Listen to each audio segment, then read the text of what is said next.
कशेडी गावाचा माथा सह्याद्रीच्या पश्चिमेकडे उतरलेल्या डोंगर रांगेवर वसलेला आहे. या डोंगर माथ्याची उंची समुद्रथवाडीपासून सुमारे 1800 फूट एवढी आहे. माथ्यावर 180 ते 200 इंचांच्या दरम्याने पाऊस पडतो. पाणी धरून ठेवणाऱ्या मातीचा थर जर खोलवर पसरलेला असेल तरच पाणी अडून राहते.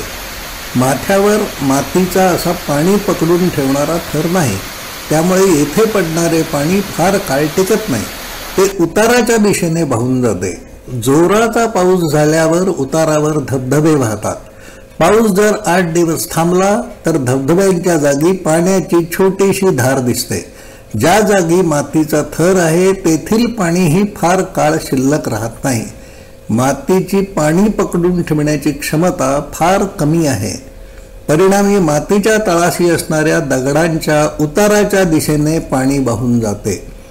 पूर्ण भरलेल्या ओसंडून वाहणाऱ्या विहिरीतील पाणीही 7 ते 8 दिवसात उताराकडे वाहून जाते. कशेडी माथ्यावर वनपर्व प्रकल्पासाठी म्हणून खोदलेली एक विहीर आहे. पाणी किती साठते, किती वेगाने कसे वाहते याची निरीक्षणे घेण्यासाठी ही विहीर आदर्श अशी आहे. विहीर खोदण्यासाठी विशेषतः मातीचा थर उपसण्यासाठी तेथे सुरुवातीला JCB लावण्यात आला होता. त्यामुळे विहिरीचा आकार साधारणपणे 50 फूट लांब, 30 ते 32 फूट रुंद व प्रत्यक्ष विहिरीची खोली जवळजवळ 25 फूट एवढी आहे. पावसाचे पाणी नसते तेव्हा विहिरीत जेमतेम 7 ते 8 फूट खोल एवढेच पाणी असते. विहिरीचा जो व्हिडिओ आपण पाहत आहात त्यामध्ये विहीर तुडुंब भरून वाहताना दिसत आहे. या पाण्याची खोली सरासरी 8 फूट आहे असे मानले तर विहिरीत 12,000 घनफूट म्हणजे सुमारे 3 लाख लिटर्स एवढे पाणी आहे. हे 8 दिवसात वाहून जाईल आणि तळात जेमतेम 10 ते 12 फूट एवढेच पाणी शिल्लक राहील. माथ्यावरील या भूखंडात पाणी शिल्लक राहायला हवे असेल तर दगडातून पाणी झिरपणार नाही एवढ्या खोलवर जाऊन पाणी साठवावे लागेल. त्याचाही अभ्यास या जागी करण्यात आला आहे. विहिरीसाठी म्हणून कातळात मारण्यात आलेला हा खड्डा जेमतेम 8 ते 9 फूट खोल आहे. या खड्ड्याच्या तळातून पाणी वाहून जात नाही.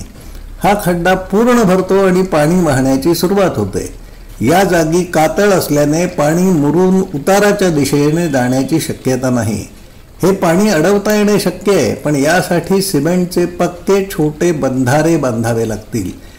घाटावरील तुलनेत सपाट असणाऱ्या जागावर सिमेंटच्या पोत्यातून माती दगड अडवून पाणी थांबवण्याचे जे तंत्र वापरले जाते ते या जागी यशस्वी होणार नाही.